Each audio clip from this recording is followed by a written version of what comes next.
எல்லாருக்கும் வணக்கம். நாம் இன்னைக்கு வெண்பொங்கல் எப்படி பண்ணலான்னு பார்க்கலாம். அதுவும் நமக்கு முந்தின நாள் மிஞ்சின சாதம் இருக்கும்ல, அது உங்ககிட்ட நிறைய கொஞ்சம் எக்ஸ்ட்ரா இருந்துச்சுன்னா அதை வச்சு நம்ம எப்படி வெண்பொங்கல் பண்ணுறதுன்னு பார்க்கலாம்.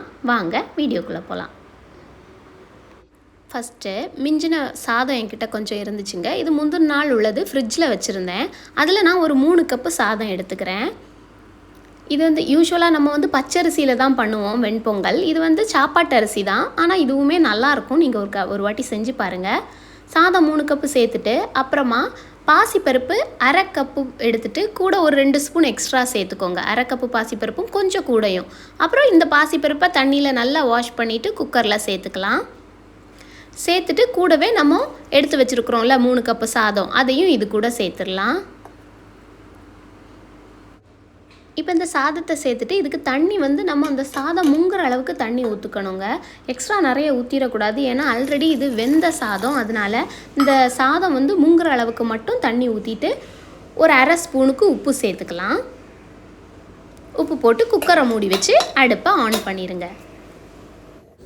இப்போ பருப்பும் சாதமும் வெந்துக்கிட்டு இருக்கட்டும், நம்ம தாளிக்கிறத ரெடி பண்ணி வச்சுருவோம். இப்போ இன்னொரு குட்டி பாத்திரத்தில் 3 ஸ்பூன் நெய் சேர்த்துக்கலாம்.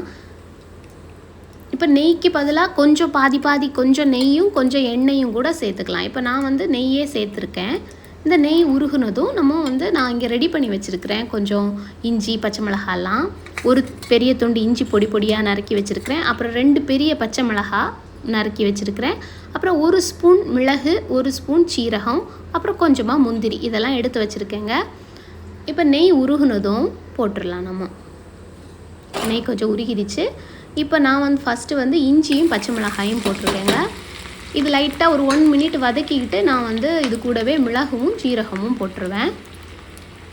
நீங்கள் ஃபஸ்ட்டே மிளகும் சீரகமும் போடலாங்க. அது போட்டால் கொஞ்சம் நல்லா ஃப்ரை ஆகும். நான் ஃபஸ்ட்டே இதை டக்குன்னு கொட்டிட்டேன், அதனால மிளகையும் சீரகத்தையும் செகண்டு போடுறேன். நீங்கள் பண்ணும்போது ஃபஸ்ட்டே மிளகும் சீரகமும் போட்டுருங்க. அப்போ அது நல்லா கொஞ்சம் பொரிஞ்சு வரும்.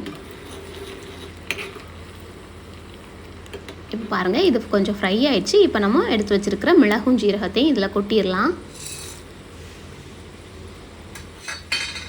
இப்போ இதுவும் கொஞ்சம் ஃப்ரை ஆனதும் கூடவே நம்ம எடுத்து வச்சுருக்கிற முந்திரியை சேர்த்துக்கலாம்.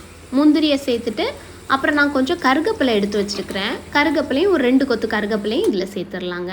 சேர்த்துட்டு அடுப்பை ஆஃப் பண்ணிடலாம். அந்த நெய்யோட சூட்லேயே அந்த மிச்சம் இருக்கிற அந்த கருகப்பிலை, அப்புறம் நம்ம போட்டுற முந்திரி எல்லாமே நல்லா கொஞ்சம் பொரிஞ்சு வந்துடும். இப்போ குக்கர் ஓப்பன் பண்ணிடலாம். 2 விசில் வந்துருச்சுங்க.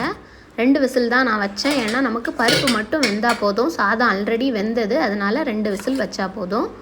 பருப்பெல்லாம் அடியில் போய் செட்டில் ஆகிருக்கும். அதனால் அதை எடுத்துகிட்டு நல்லா மிக்ஸ் பண்ணி விட்டுடலாம். மிக்ஸ் பண்ணிவிட்டு நம்ம தாளித்து வச்சுருக்குறோம்ல பச்சை மிளகாய், இஞ்சி எல்லாம், அதை இது கூட சேர்த்துடலாம். சேர்த்துட்டு நல்லா மிக்ஸ் பண்ணி விட்டுக்கோங்க.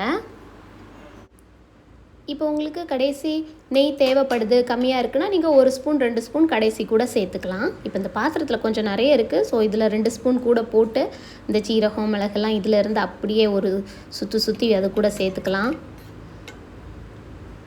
அவ்வளோதாங்க. இதை அப்படியே மிக்ஸ் பண்ணிடுங்க. நம்மளோட வெண்பொங்கல் சூப்பராக ரெடி ஆகிடுச்சுங்க.